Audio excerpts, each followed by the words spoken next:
पढ़ाई करें। Hello everyone, welcome to another video.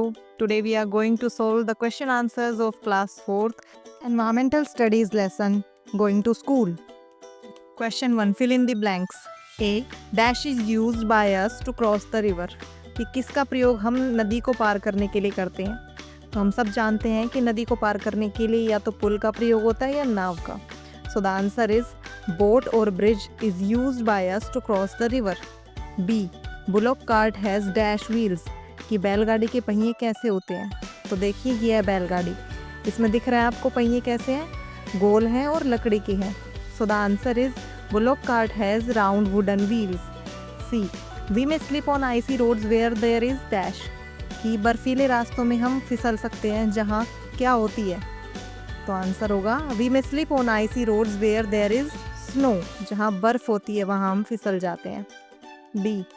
Much difficulties faced in reaching school in the season of कि कौन से मौसम में स्कूल पहुंचने में सबसे ज़्यादा दिक्कत हो रही थी. जैसा कि हमने चैप्टर में पढ़ा कि बरसात के मौसम में बच्चों को सबसे ज़्यादा तकलीफ हो रही थी स्कूल जाने में. तो इसका आंसर होगा much difficulties faced in reaching school in the season of rain. Question 2, answer the given questions. नीचे कुछ क्वेश्चंस दिए गए हैं, उनके आंसर हमें लिखने हैं. A. Why do we need bridges कि हमें पुलों की ज़रूरत क्यों होती है. जैसा कि हमने चैप्टर रीडिंग के टाइम देखा था कि बहुत सारी जगह ब्रिजेस का यूज़ हुआ था, तो वो सारी जगह हम लिखेंगे अभी आंसर में. We need bridges to cross rivers, canals and valleys and other obstacle to reach different places कि हमें नदियों, नहरों और खाइयों को पार करने के लिए पुलों की आवश्यकता होती है. B. What do children use in some part of Kerala to travel on water कि पानी पर यात्रा करने के लिए केरल में बच्चे किसका प्रयोग करते थे. So the answer will be children use vallam, a type of small boat to travel on water in Kerala. कि केरल में कुछ हिस्सों में पानी पर यात्रा करने के लिए बच्चे वल्लम नाम की एक छोटी सी नाव का प्रयोग करते थे. सी. Which sound can be heard in the jungle? जंगल में कौन सी आवाज़ें सुनी जा सकती है. So the answer will be the sound of birds, insects, animals and rustling leaves can be heard.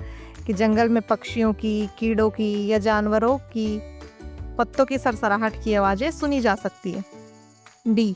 Y is it difficult to walk on snow कि बर्फ़ पर चलना मुश्किल क्यों होता है. चैप्टर रीड किया हमने तब देखा कि बर्फ़ बहुत ही ज़्यादा वीक थी, कमज़ोर थी, उसमें हमारे पैर जो थे वो धंस रहे थे. सो इसका आंसर हम लिखेंगे it is difficult to walk on snow because our feet sink in the snow and we may slip कि बर्फ़ पर चलना कठिन इसलिए होता है क्योंकि हमारे पैर उसमें धंस जाते हैं और हम फिसल सकते हैं. E. Where have you seen pulley being used कि पुली का यूज़ आपने कहाँ होते हुए देखा है. सो सबसे पहले देखते हैं हम पुली.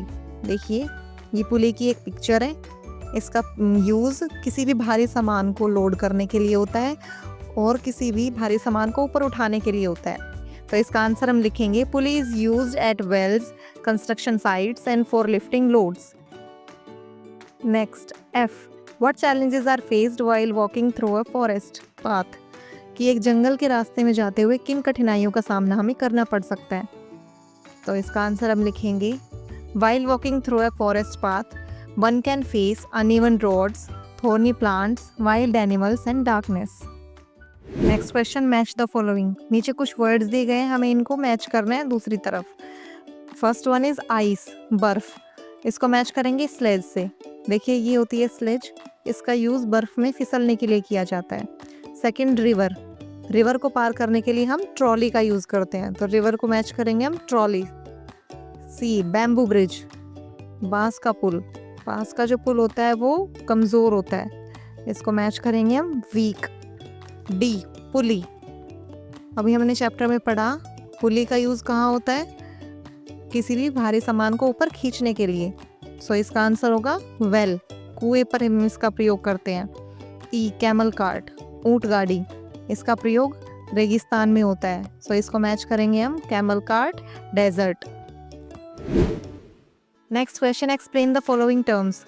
नीचे कुछ वर्ड्स दिए गए हैं, इसको हमें एक्सप्लेन करना है. A. Trolley, a small cart use to carry people और goods usually on a ropeway कि ट्रॉली जो होती है उसका यूज़ हम लोगों को या सामान को ले जाने के लिए करते हैं और यह ज़्यादातर रस्सी पर चलती है. B. Vallam, vallam, a traditional boat used in Kerala to move in water, कि पानी पर चलने के लिए केरल में प्रयोग होने वाली एक छोटी सी नाव वल्लम कहलाती है।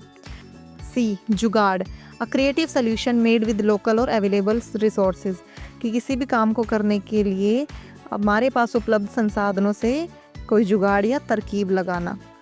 डी, पुली, इसका हम लिखेंगे a wheel with the rope used to lift heavy items, कि एक ऐसा पहिया जो रस्सी की सहायता से सामान को ऊपर खींचने में मदद करता है। नेक्स्ट क्वेश्चन, ट्रू और फॉल्स। नीचे कुछ सेंटेंसेस दिए गए हैं और बताना है हमें कि वो ट्रू है या फॉल्स है।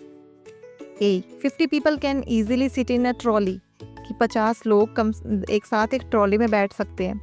ये तो गलत है क्योंकि एक ट्रॉली में ज़्यादा से ज़्यादा 5 लोग बैठ सकते हैं, तो ये है false. B, some bridges have steps, कि कुछ पुल में सीढ़ियाँ होती है, जैसा कि हमने चैप्टर में भी देखा था कि कुछ पुलों पर उतरने और चढ़ने के लिए सीढ़ियाँ बनी हुई थी। So the answer is right. C, camel can move easily on sand, कि ऊँट जो है वो रेत पर आसानी से चल सकता है। ये ठीक है, ऊँट के जो पाँव होते हैं वो गद्देदार होते हैं जो रेत में धंसते नहीं हैं, इसीलिए वो रेत पर आसानी से मूव कर सकता है। So it is right. D, in thick forest sound of bird can be heard, कि एक गहरे जंगल में पक्षियों की आवाज़ें सुनी जा सकती है। ये ठीक है। E, on the mountains path are very even, कि पहाड़ों में जो रास्ते होते हैं वो बहुत समतल होते हैं। तो ये तो आंसर ठीक नहीं है क्योंकि पहाड़ों में जो रास्ते होते हैं वो उबड़ खाबड़ होते हैं, अनइवन होते हैं। So the answer is wrong. It is very easy to walk on snow, कि बर्फ पर चलना आसान होता है। It's false. G, children living in plain find difficult to walk on mountains, कि जो बच्चे प्लेन्स यानी कि समतल ज़मीन पर रहते हैं उन्हें माउंटेन्स में चलने में दिक्कत होती है। So it is right. Question, guess the place names from the clues. नीचे कुछ क्लूज दिए गए हैं, उनकी हेल्प से हमें उनके प्लेसेस फाइंड आउट करने हैं कि वो किस जगह के बारे में बात हो रही है। ए, वेयर इट रेन्स हैवीली, कि वो जगह जहाँ पर बारिश बहुत ज़्यादा होती है। So the answer is Meghalaya. Meghalaya के मौसिनराम और चेरापूंजी में बहुत ज़्यादा बारिश होती है। B, strong iron rope is use to cross the river, कि ऐसी जगह जहाँ पर लोहे की रस्सी का प्रयोग होता है किसी भी नदी को पार करने के लिए। सो जो पहाड़ी रास्ते होते हैं, माउंटेन्स होते हैं, वहाँ पर ऐसी आयरन रोप का यूज़ होता है। So the answer is Ladakh और Himachal Pradesh. Next, small boats are used, कि छोटी नाव यूज़ होती है, हमने अभी ऊपर पढ़ा। So the answer is Kerala. D, camel carts are used, कि ऊँट गाड़ियों का प्रयोग होता है। सो ऊँट गाड़ियों का प्रयोग रेगिस्तान में होता है और ये राजस्थान के बारे में बात हो रही है। So the answer is Rajasthan. E, bullock cart move through green fields, कि बैलगाड़ियाँ जो है वो हरे भरे खेतों के बीच में चलती है। तो सबसे ज़्यादा ग्रीन फील्ड्स हमें पंजाब और हरियाणा में मिलते हैं। So the answer is Punjab and Haryana. F, sunlight does not pass through it, कि सूर्य की रोशनी भी इसमें से पास नहीं होती। सो the answer is dense forest, कि घने जंगल जो होते हैं उनके बीच में से सूरज की रोशनी पार नहीं होती क्योंकि इसमें पेड़ बहुत ऊंचे ऊंचे और गहरे होते हैं। ठीक है। Next, our feet sink into it, हमारे पैर इसके अंदर धंस जाते हैं। So the answer is snow.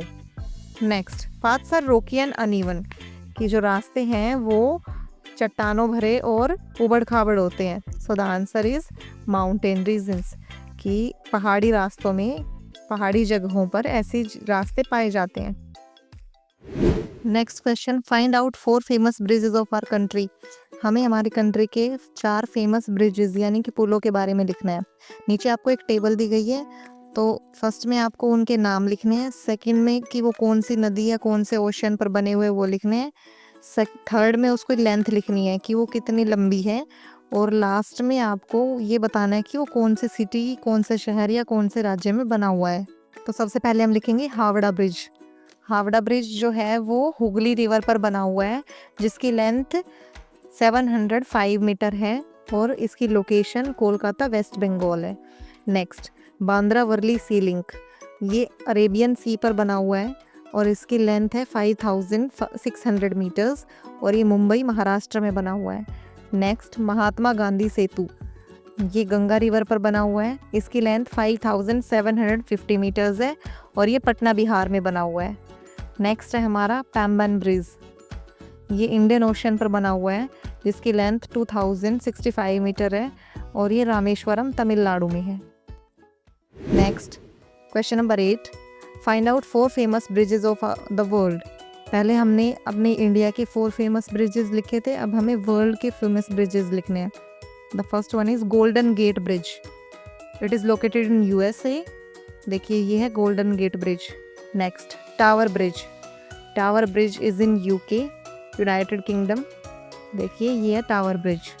Next Brooklyn Bridge. ये USA में है, यूनाइटेड स्टेट्स ऑफ अमेरिका। और ये देखिए ये है Brooklyn Bridge. Next Sydney Harbour Bridge. ये ऑस्ट्रेलिया में बना हुआ है और ये है देखिए Sydney Harbour Bridge. Next write a few sentence on the school of my dreams. हर बच्चे का सपना होता है कि जिस स्कूल में वो जा रहा है कि वो कैसा हो, तो उसके बारे में हमें कुछ सेंटेंसेस लिखने हैं। तो हम क्या लिख सकते हैं आंसर में? The school of my dream has big play ground, smart classrooms, kind teachers and fun learning activities. There is a library full of story books. We go on field trips and learn with joy every day. कि मेरे सपनों का school जो है उसमें बड़ा सा playground होना चाहिए, स्मार्ट क्लासरूम्स होने चाहिए, बहुत ही काइंड टीचर्स हो, हम फन लर्निंग एक्टिविटीज़ करें। उसके बाद जो वहाँ की लाइब्रेरी हो वो स्टोरी बुक्स से फुल होनी चाहिए कि हम ट्रिप्स पे जाएं और फिर मज़े से पढ़ाई कभी करें। Next question, right 4 situations for which you were denied in the classroom by your class teacher. कि आपको उन 4 सिचुएशंस के बारे में लिखना है जिसके लिए आपकी क्लास टीचर ने आपको मना किया हो। तो ऐसी बहुत सारी सिचुएशंस होती हैं जब टीचर हमें किसी भी चीज़ के लिए डिनाई करती है, तो उनमें से हम कुछ लिखते हैं अभी। The first one is not allowed to talk in class during the classroom. कि जब क्लास में टीचर पढ़ा रही थी उस दौरान बोलने से मना किया गया हो, बात करने से मना किया गया हो। Second, not allowed to eat in the classroom. कि क्लासरूम में खाने से मना किया गया हो लंच ब्रेक से पहले। ठीक है। Next, not allowed to leave early without reason. कि जब बिना किसी रीज़न के स्कूल से बाहर जल्दी जाने से मना किया गया हो। Fourth, not allowed to play during study hours. कि जब पढ़ने का समय था तो उस टाइम खेलने से मना किया गया हो। Next question, paste any 2 pictures of bridges. कि किन्हीं 2 ब्रिजेस की पिक्चर्स हमें पेस्ट करनी है। तो जो बच्चे ड्रॉ करना चाहते हैं वो ड्रॉ भी कर सकते हैं, और जो ड्रॉ नहीं करना चाहते वो किन्हीं भी 2 ब्रिजेस की पिक्चर्स कट पेस्ट कर सकते हैं। तो आप जो 2 ब्रिजेस लिख सकते हैं जैसे गोल्डन गेट ब्रिज और हावड़ा ब्रिज, आप अपनी मर्ज़ी से कोई दूसरे ब्रिजेस भी लिख सकते हैं और उनकी ड्राइंग बना सकते हैं या कट पेस्ट कर सकते हैं। तो इस तरीके से आपने इस पूरी वर्कशीट को हल कर लिया है। उम्मीद है आपको ये बहुत अच्छे से समझ आई होगी। इसी तरीके की आसान और अच्छी वीडियोज़ के लिए जुड़े रहिए लर्निंग लैडर के साथ, और वीडियो को लाइक कीजिए, शेयर कीजिए और चैनल को सब्सक्राइब कीजिए।